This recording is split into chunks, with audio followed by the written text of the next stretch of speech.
Ya ayyuhal insan, O mankind, ما غرك بربك الكريم. What is there that has caused you to be deceived about your ever-generous Lord?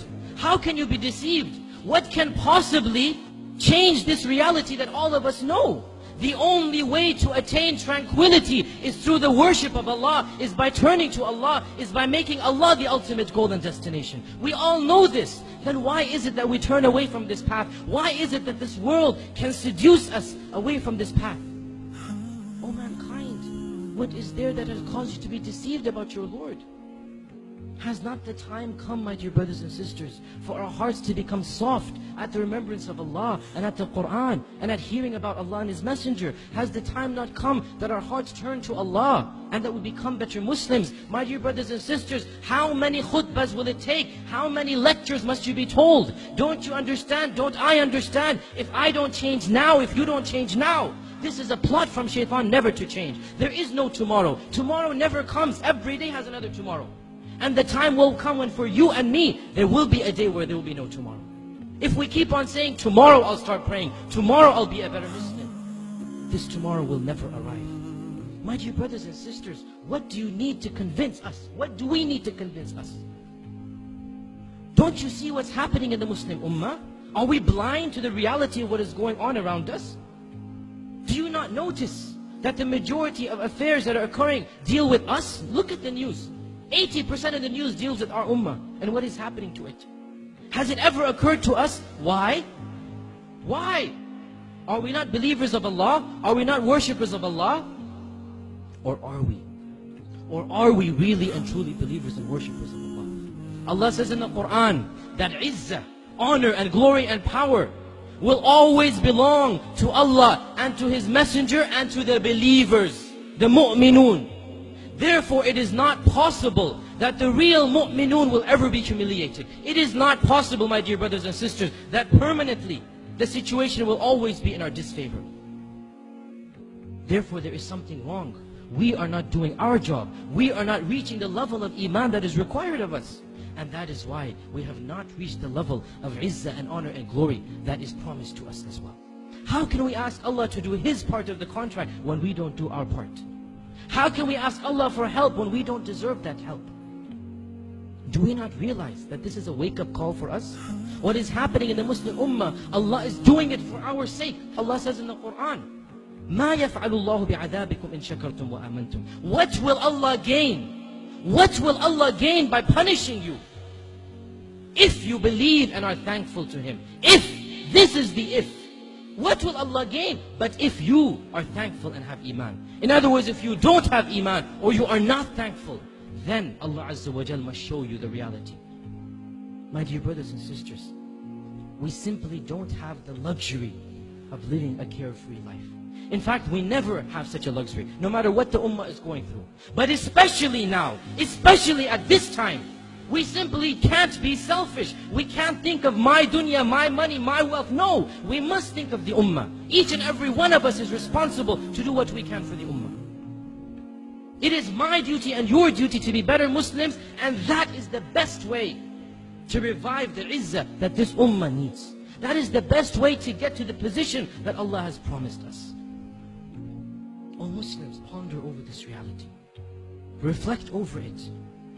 For the sake of your family and friends, for the sake of this Muslim ummah, for the sake of your dunya and akhirah, for the sake of your jannah and nar, for the sake of Allah Azza wa Jal, each and every one of us has to change. Each and every one of us must set goals to better himself. Now, not tomorrow. At this point in time, because there is no tomorrow.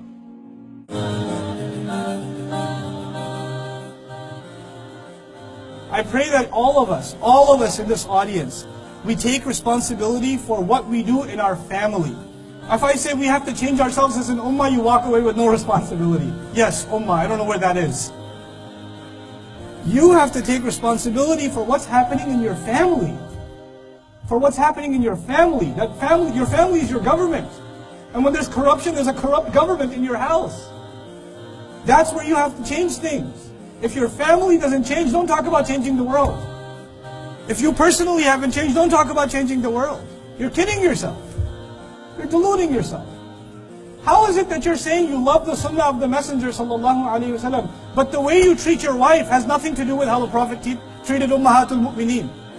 How is it that you say you love the sunnah of the Messenger alayhi salatu wasalam? You want to study the entire Bukhari and the entire Muslim, and you want to learn all the knowledge in the world, but the way you talk to your kids, you have no rahmah when you deal with your children, the way the Messenger had rahmah when he dealt with kids. What are you learning this for? Why are you learning it? How come it doesn't affect how you deal with your family? How come it doesn't affect how you deal with a fellow Muslim at the masjid? How come it doesn't affect the way you drive your car? There's a guy driving this way, this guy's driving that way, they're looking at each other, they both got beards, so they're clearly Muslim. And they're both, they're playing a game of chicken, like who's gonna blink? You know? And you say, could you please give me a second? And you say, yeah, I'll give you a second. What happened to them? يُؤْثِرُونَ عَلَىٰ أَنفُسِهِمْ. They give preference to others over themselves. This is easy, guys, this is easy. Allah is not asking us for big things. Small changes in our family life, in our personal life, in our mannerisms with others. I come to the Muslim world, first thing I notice, lack of courtesy. It's the first thing I notice. Lack of courtesy. I'm standing at it didn't happen here, but I wouldn't be surprised. It could happen anywhere. I'm standing in a Muslim country in a hotel, right, I'm about to check in. Somebody else walks in, cuts the line, Habibi, ma'lish. This will never happen in Australia, this will never happen in England, this will never happen in America, this will never happen, it'll happen in the Muslim world. It'll happen here. And just a simple gesture of courtesy to your fellow human being. If we can't even do that, how are we talking about the sunnah of the most respectful, the most noble human being that ever lived? What kind of example are we? The non-Muslims who live in this country, and there are lots of them. What example do they see of the Muslims? What have they seen from the Muslims? Think about that for yourself. What kind of behavior do they observe? When they see the behavior of the Muslims, does it make them want to be Muslim? Does it make them want to say, these people are so kind, so courteous, so patient, so respectful, so controlling of their tongue, so controlling of their eyes. They have so much love in their families. Man, what do they have? Oh, they have this thing called the sunnah of their messenger, alayhi salatu wasalam. Well, I want some of that. Can I have that? Yeah, you got to be Muslim. Or what do we show them? Well, we show them, subhanallah. I'm embarrassed to say, guys. I'm just embarrassed to say. We have to raise the status, our character. It has to rise. It has to rise. The young people in this audience, listen, I'm going to be as straightforward as I can be. Even if it gets me like in trouble. I'll just say it as clearly as I can see it. You have a problem. The Muslim youth have a problem. They're obsessed with brands. They're obsessed with labels. They'll go into the ultimate goal in your life is going to hang out in the mall. What is wrong with you? Life is a lot bigger than the mall. And what brand you have to carry the bag, like the brand bag. Even if you don't shop from there, you shop from there once, but you take the bag with you every time to the mall to let people know that you got your socks inside or something. And because you need to feel like, and if you bought a watch, you keep doing. Is this what we've reduced ourselves to? Is this what brings you nobility? Is this what brings you respect? Is this what makes you worth something? Pieces of plastic, cloth, metal, rocks. That's what they are. It's stuff. It's stuff. It'll go.